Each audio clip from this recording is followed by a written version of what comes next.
बिस्मिल्लाहिर्रहमानिर्रहीम। अस्सलामु अलैकुम। हज़रत उमर बिन ख़त्ताब रज़ी अल्लाह ताला अन्हु रिवायत फरमाते हैं कि रसूलुल्लाह सल्लल्लाहु अलैहि वसल्लम के पास कुछ कैदी लाए गए। उनमें एक औरत पर नज़र पड़ी जो अपना बच्चा तलाश कर रही थी। जूँ ही उसे बच्चा मिला, उसने उसे उठाकर अपने पेट से लगाया और दूध पिलाया। नबी करीम सल्लल्लाहु अलैहि वसल्लम ने हमसे मुखातिब होकर फरमाया, तुम्हारा क्या ख्याल है, ये औरत अपने बच्चे को आग में डाल सकती है?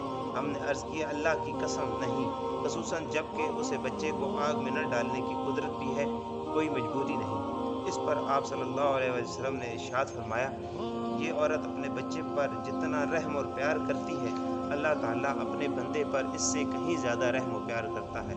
मोअज़्ज़िज़ नाज़रीन, अल्लाह पाक हमें भी अपने रब को राज़ी करने की तौफीक अता फरमाए।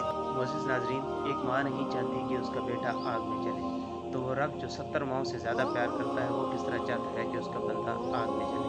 मोअज़्ज़िज़ नाज़रीन, अल्लाह पाक हमें जहन्नम की आग से बचाए, शरीयत के अहकाम का पाबंद बनाए और हुज़ूर सल्लल्लाहु अलैहि वसल्लम की हर सुन्नत पर अमल करने वाला बना दे। आमीन। आज की वीडियो अगर आपको पसंद आई है तो उसको लाइक करें और दूसरों के साथ शेयर करें, और ऐसी वीडियोज़ के लिए हमारे चैनल को सब्सक्राइब करें। मिलते हैं नेक्स्ट वीडियो में, तब तक के लिए अपना और अपने इर्द गिर्द के लोगों का बहुत सारा ख्याल रखें। अल्लाह हाफ़िज़।